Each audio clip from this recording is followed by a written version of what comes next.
तो जब से जयराम महतो अपने आप को डुमरी विधानसभा से घोषित किए हैं प्रत्याशी के रूप में, तब से डुमरी विधानसभा एक हॉट सीट बन गया है। काफ़ी चर्चा हो रही है उसके बारे में और फाइनली आजसू के तरफ से भी क्लियर हो गया है कि आजसू के खाते में यह मतलब सीट चला गया है और वह यहाँ से यशोदा देवी प्रत्याशी हो सकते हैं आजसू के तरफ से। तो इस वीडियो हम बात करने वाले हैं आखिर डुमरी विधानसभा में क्या जातीय समीकरण होने वाला है और इस विधानसभा का क्या इतिहास रहा है और किस तरीके से यहाँ वोटिंग होता है, क्या-क्या मुद्दा रहता है, सभी चीज पर बात करेंगे। तो चलिए बिना देर किए हुए वीडियो को शुरुआत करते हैं। आप सभी को पता होगा कि जयराम महतो की पार्टी यानी जेएलकेएम के द्वारा जब प्रथम लिस्ट जारी हुआ था, उसी समय जो है जयराम महतो खुद से डुमरी के प्रत्याशी घोषित कर चुके थे खुद से और तब से जो है डुमरी एक हॉट सीट बन गया था। उसके बारे में चर्चा हो रही थी, काफी मीडिया हाउसेस चर्चा करने लग गए थे और काफी लोगों में प्रतिक्रिया का माहौल दिख रहा था, क्रिया प्रतिक्रिया चल रहा था।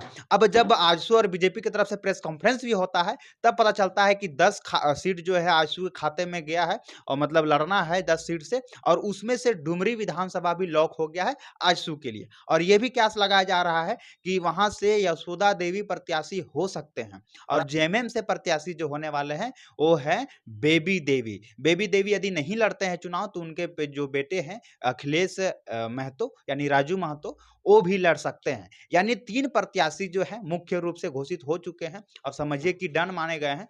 पहला जयराम महतो जेएलकेएम तरफ से और दूसरा प्रत्याशी जो है जेएमएम की तरफ से बेबी देवी और तीसरा प्रत्याशी यशोदा देवी आजसू की तरफ से। अब आपको थोड़ा जातीय समीकरण की बात करें तो वहां तीनों जो प्रत्याशी हैं वो महतो समाज से आते हैं और महतो समाज से वहां प्रत्याशी घोषित करने का सबसे बड़ा कारण कि वहां महतो समाज का वोटर की संख्या मतलब काफी ज्यादा है। वो जिसको चाहते हैं उसको जिताते हैं और आपको पता होगा कि हमारे झारखंड और खास करके यहाँ के राजनीतिक के दृष्टिकोण से देखें तो जातीय समीकरण कितना इंपॉर्टेंस रखता है और जात दे करके ही लोग वोट देते हैं। हालांकि इस चीज़ से नकारा नहीं जा सकता है कि अभी भी झारखंड में जातीय समीकरण बहुत काम करता है। इसको देखते हुए सभी पार्टियां जो है वहाँ महतो समाज के कैंडिडेट ही उतारते हैं और ये आजसू भी करती है और जिस प्रकार जेएमएम भी तो लगातार करते आ रही है और जेएलकेएम भी महतो समाज से जयराम महतो आते हैं, खुद से वहाँ प्रत्याशी घोषित किए हैं। थोड़ा सा हम आपको बता दें कि यहाँ से क्या इतिहास रहा है इस विधानसभा से।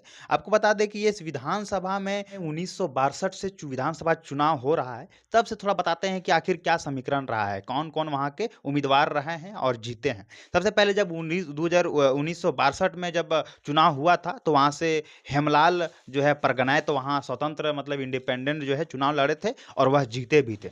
1967 में एस मंजरी जी थे और वह निर्दलीय चुनाव लड़े थे और जीते भी थे।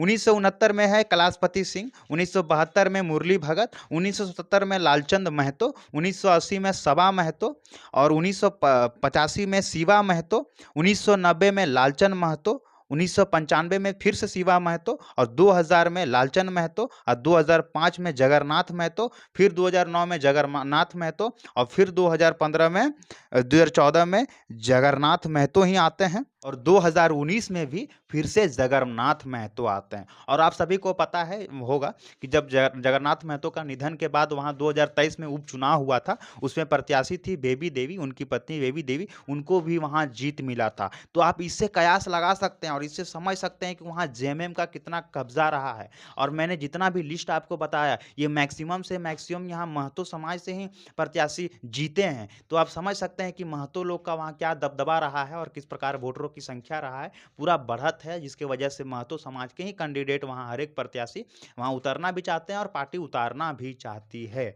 अब बात करें यहाँ की आखिर जयराम महतो अपने आप को डुमरी से प्रत्याशी घोषित आखिर क्यों किए हैं, आखिर क्या कारण है कि जयराम महतो खुद से प्रत्याशी डुमरी से घोषित किए हैं। आखिर वो तो टुंडी से आते हैं और वो खुद स्थानीय नीति का बात करते हैं, स्थानीय का बात करते हैं, यानी उस हिसाब से उसको उनको टुंडी से आना चाहिए, लेकिन वो ना आकर के फिर से वो डुमरी आते हैं। इसका सबसे बड़ा कारण है लोकसभा चुनाव। आप लोग को बता दें कि इस लोकसभा चुनाव में डुमरी विधानसभा से सबसे ज्यादा जो वोट प्राप्त हुआ था वो है जयराम महतो। यहाँ जो है 90,541 वोट जयराम महतो को मिले थे और दूसरे नंबर पर रहे थे चंद्र प्रकाश चौधरी जो कि आजसू की तरफ से थे, इनको वोट मिला था 55,421 और थर्ड नंबर पर रहे थे एमपी महतो मथुरा प्रसाद महतो जेएमएम से थे, इनको मिला था 52,193 वोट। तो इस बात से आप समझ सकते हैं कि डुमरी में इसमें जयराम महतो का क्या पकड़ है? और यही चीज़ है, यही वो समीकरण है जो जयराम महतो को डुमरी विधानसभा चुनाव मतलब लड़ने पर मजबूर हुए, यहाँ इस विधानसभा पर आने पर मजबूर हुए, यही वो कारण है। समझिए कि यहाँ 90,000 वोट मिला था उनको, क्या समीकरण देख रहे हैं? कितना फासला है। फर्स्ट में जो जिनको जयराम महतो को मिला था 90,000 और सेकंड में है 55,000, कितना बड़ा मतलब फासला है, समझ सकते हैं इस बात को। यही वो कारण था जिसकी वजह से जयराम महतो खुद से डुमरी से चुनाव लड़ रहे हैं। ये काफ़ी बेहतरीन है जेल कैम्प के लिए और जातीय समीकरण को देखते हुए। और आप लोग के थोड़ा-सा हम बात करें कि यहाँ 2000 आखिर 19 में क्या समीकरण रहा था, क्योंकि इससे जस्ट पिछले जो चुनाव हुआ था 2019 में हुआ था। 2019 की बात करें तो वहाँ से प्रत्याशी काफ़ी ज़्यादा संख्या में थे, लेकिन मुख्य हम प्रत्याशियों की बात करेंगे। सबसे पहला प्रत्याशी थे जगन्नाथ महतो, जो जीते थे। उनको कुल वोट जो मिला था वो 71,128 वोट मिला था।